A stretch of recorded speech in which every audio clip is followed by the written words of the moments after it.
Ouais, c'est trop cool. On est tout en haut de notre dromadaire.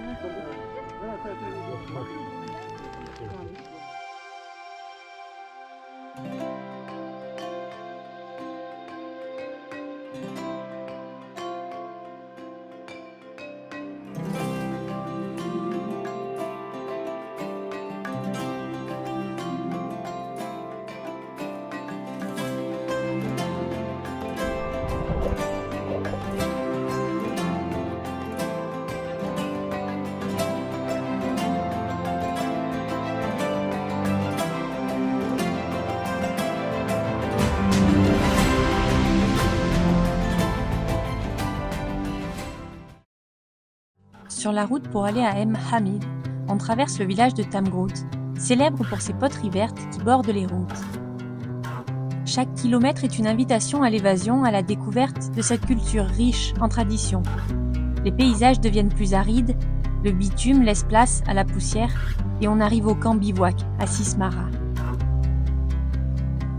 Hamid fait partie de ces villages qui font face à l'immensité du désert, un lieu isolé, marqué par le contraste d'une décennie de sécheresse et les récentes inondations de septembre qui ont tout dévasté, comme dans ce camp bivouac de Hassis Mara, où nous installons notre camping-car pour quelques jours. Contrairement à Merzouga, plus touristique, Hamid est resté préservé du tourisme de masse. On ne vient pas ici pour du luxe, mais pour une expérience authentique. On vient chercher le silence, la simplicité et un retour à l'essentiel. La connexion avec la nature et le partage humain. L'esprit du désert. Aujourd'hui, nous optons pour un peu de repos. Ramassage du bois pour le feu, jeu avec les enfants, on improvise des activités, on rit, on partage. Bon, on s'est posé là sur un petit tapis dans le désert. On est à Hamid et on a sorti tous les petits personnages. On a des petits personnages comme ça, on a des véhicules. Et du coup, ça fait pas mal de choses pour pouvoir construire plein d'histoires.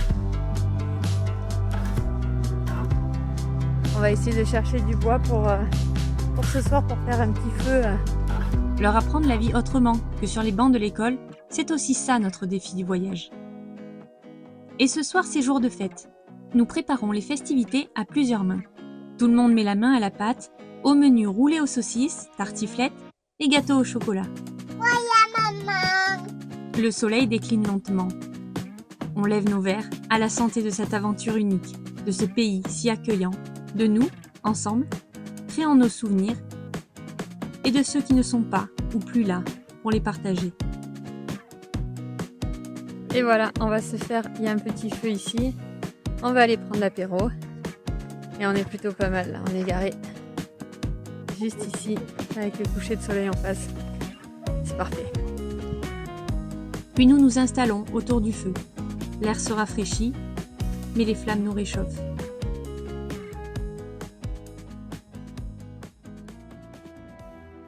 Le lendemain matin, un moment très attendu, l'arrivée des dromadaires.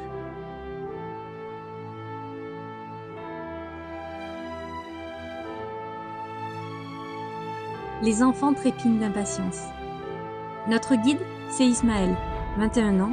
Il a quitté l'école trop tôt pour travailler et nourrir sa famille. Aujourd'hui, il est chamelier, il vit comme nomade au Maroc, mais il rêve d'un avenir en Europe. Il nous prépare le chargement des dromadaires avec notre hôte, Saïd. 3 dromadaires pour nous transporter et 1 pour le chargement. Enfin, disons qu'Alexis fera l'aller sur un dromadaire bien chargé et si haut qu'on en rigolera un moment. Pour ceux qui ont la référence, Prince Alexis, oui c'est bien lui. Quand même. Ça ressemble à un lama ? Ouais. Je pensais que là-bas ça allait être un peu plus 3D. Le lama c'est plus petit, hein. Bon, monter sur un dromadaire, c'est une grande histoire. Mais se promener en dromadaire, c'est encore autre chose. C'est haut, très haut. Mais surtout, ça bouge énormément. Anton rit tellement avec les balancements que ça lui fait faire du trampoline contre Loïc, qui, lui, a du mal à tenir tout le trajet avec son mal au dos. De notre côté, avec Ambre, nous profitons du moment. Elle a les yeux qui pétillent de bonheur d'être enfin sur les dromadaires dont elle nous parlait tant. Bon, on est sur notre dromadaire. On part en excursion. Ça gigote pas mal, hein. Alexis est devant. Et derrière, Il y a papa et Anton. Oh, ça monte.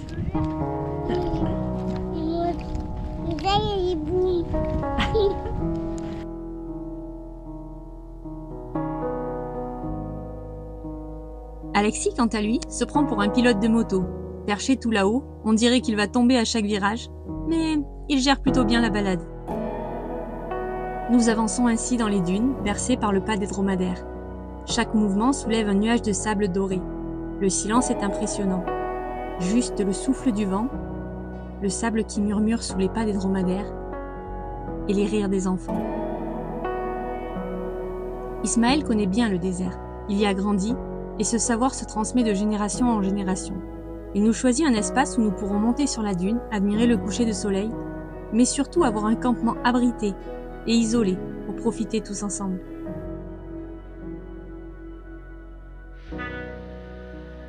Tout le monde descend de son dromadaire, nous déchargeons les affaires et nous débutons le montage de la tente berbère qui nous servira d'abri pour la nuit.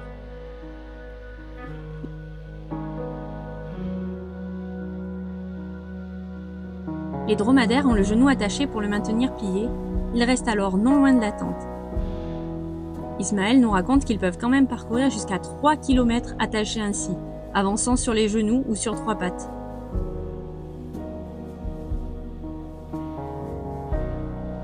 Sous la tente berbère, les tapis sont installés et Mustapha, notre cuisinier, s'attelle déjà à la préparation du repas digne d'un grand festin. Tagine de poulet, salade marocaine, lentilles en sauce. Les odeurs qui s'en dégagent sont délicieuses. Nous profitons du soleil, des dunes, réalisant que nous vivons un rêve éveillé. Bon ben voilà, on est arrivé. On est à la grande dune là. Alors on veut bien aider, mais c'est vrai qu'ils veulent toujours tout faire tout seuls. Et les touristes, c'est toujours les touristes rois. Et nous, on n'aime pas trop ça, on préfère participer, aider. Et c'est pas toujours facile. Nous mangeons tous ensemble cet excellent repas. Nous échangeons avec Mustapha et Ismaël sur les coutumes, sur leur vie, sur les recettes de cuisine et ce qu'ils mettent dedans. Puis nous jouons même à trio avec Ismaël qui s'en sort bien, malgré la barrière de la langue.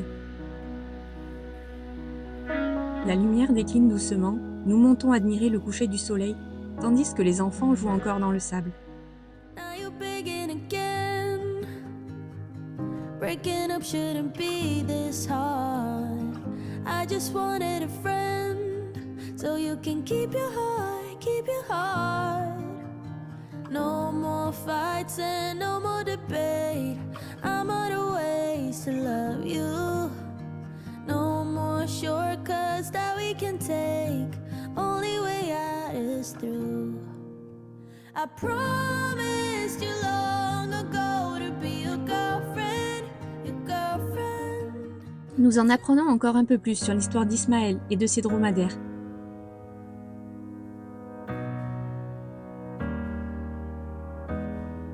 Mustapha, au parcours très touchant, nous prépare déjà le repas du soir avec une soupe marocaine et un tagine aux légumes. Et alors que le soleil s'est couché, le froid, lui, est bien là. Nous nous réchauffons au coin du feu, pendant qu'Ismaël nous prépare le pain de sable. Après avoir pétri la pâte, il la laisse gonfler dans son tissu à la chaleur du feu, avant de préparer son pain. Il le met ensuite à cuire directement dans le sable, à l'endroit même où le feu était installé. Il le recouvre alors de sable, puis de braise brûlante, surveillant la cuisson en tapotant avec un bâton. Une fois cuit, il nettoie le pain du sable, qui n'accroche pas contrairement à ce qu'on pourrait penser. Il nous prépare les morceaux dont chacun pourra se servir pour manger sa soupe ou son tagine.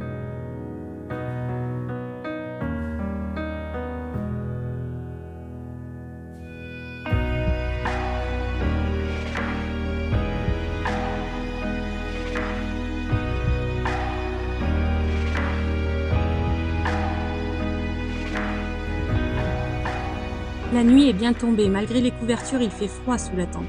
0 degré à 6 heures du matin, nous avons eu du mal à dormir, emmitouflés dans nos doudounes et les enfants se réveillant à cause du froid. Au réveil, le feu crépite à nouveau. Nous apprécions le thé chaud, les tartines, les œufs, de quoi se réchauffer avant le départ. Bon, on est en train de prendre le petit déjeuner au soleil dans le désert. avec le pain réchauffé dans les cendres. Ouais, le pain est trop bon, la confiture est trop bonne, les œufs aussi, on est trop bien. On a eu froid cette nuit, très froid. On a encore les pieds gelés. J'ai essayé de les faire chauffer sur le feu, mais ils dégèlent pas. On a vécu un moment exceptionnel. Ouais, c'était top. On a les dromadaires qui essayaient de rentrer dans la tente.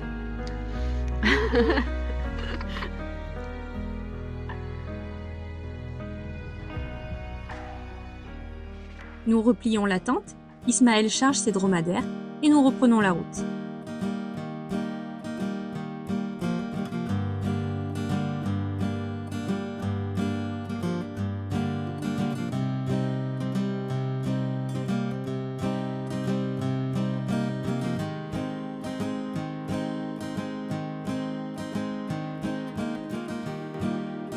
Ismaël nous offre un confort royal pour ce dernier trajet, avec un seul dromadaire chargé des affaires. Alexis a bien plus de place pour profiter de la balade. Il faut savoir que les dromadaires peuvent porter jusqu'à 800 kg, 400 kg par panier, et au Mali, Ismaël nous raconte même que les chameaux portent jusqu'à 2 tonnes. Discutant ainsi au rythme de nos questions, nous profitons de la jolie balade dans les dunes à dos de dromadaire. Loïc, lui, choisit de marcher.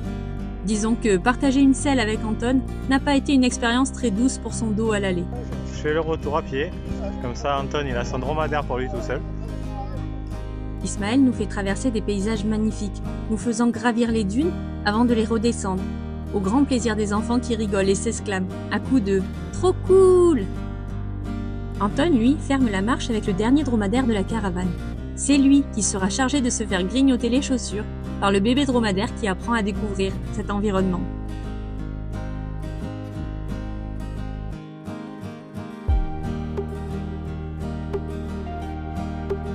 M. Hamid était autrefois une étape importante des routes caravanières reliant le Maroc à l'Afrique subsaharienne. Située dans la vallée du Draa, elle facilitait alors le commerce de l'or, du sel et des épices.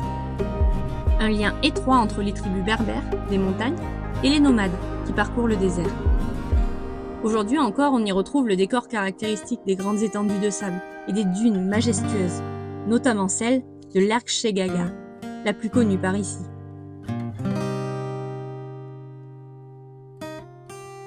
Ces dunes s'étendent sur près de 40 km avec des sommets pouvant culminer à 300 mètres de hauteur. Une immensité que les nomades parcourent quotidiennement, avançant sur des dizaines et des dizaines de kilomètres sous un soleil de plomb. Et quand nous voyons la sécheresse du sol et les conditions difficiles, ça laisse songeur.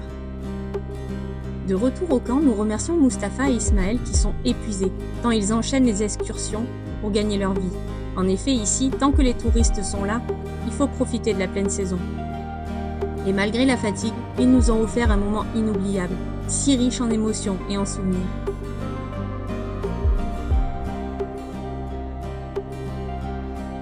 De notre côté, il est temps de reprendre la route.